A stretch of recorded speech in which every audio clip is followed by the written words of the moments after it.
Shalom everyone. I am the animated alter ego of Rabbi David's Oslo. Just think of me as Reb David's animated soul, or his inner cartoon self. So here is my Torah teaching for today. Just as there are certain times in our lives when we have peak experiences, so there are certain times of the year when nature affords us the opportunity to have exalted spiritual experiences. In Judaism, we think of life cycle events as turning points that represent a pinnacle in our lives. Brit Milah, naming ceremonies, bar and bat mitzvahs, weddings, and memorial services all represent times when our physical existence reaches to the heights of our souls. In our communal history, we can think of Mount Sinai as the peak experience, pun intended, of the Jewish people. Last month, Deborah and I were performing a wedding in Vermont. When we checked into the hotel in Burlington, the concierge pointed out that we just missed the peak of the autumn leaves by 2 days. In New England, the change of leaves from the green of summer to the yellows, oranges, and reds of autumn is measured and marked with precision.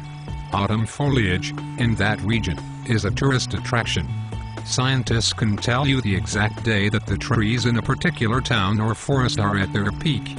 From Canada to New England, and south into New York and Pennsylvania, the changing of the leaves makes a descending wave, leaving in its wake some of the most gorgeous colors exhibited by nature anywhere in the world.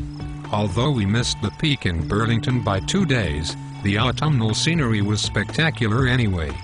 The next morning, as we drove south to the wedding on Highway 100, we passed through the very woods where Robert Frost wrote some of his most famous poetry.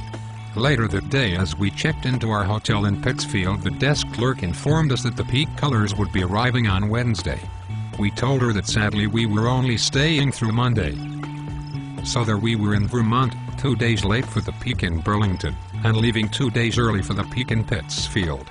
So, I figure that somewhere on the drive from the north to the south we must have driven past the elusive peak. Of course, we were so busy enjoying the beauty of the ride that we never said, "Oh, look, this must be the peak." No road signs announced, "You are now having a peak experience." Don't take this moment for granted. Soak in the colors in front of you, behind you, to your left, and to your right. You won't see colors like this again until next year. No, Deborah and I were so busy enjoying the experience that we never knew it was happening. What a metaphor for life. While traveling from north to south, each of us is certain to pass the peak. The concierge in the north might tell us we missed it, and the desk clerk in the south might warn us that if we check out too early we'll miss it there as well. Yet if we are living life fully, in joy, with gratitude to God and each other, does it really matter if we've marked the peak? Certainly, rituals are markers that help us recall our communal peak experiences, which is part of the beauty and power of our Jewish tradition. But what matters most is our ability to simply be in the moment when the experience is happening, whether we know the exact moment of the peak or not. Maybe now, even as you are reading these words, you are at a peak. No need to capture it or even note it. Enjoy the colors of autumn. But since you are here, try just saying, Baruch Hashem, blessed is God.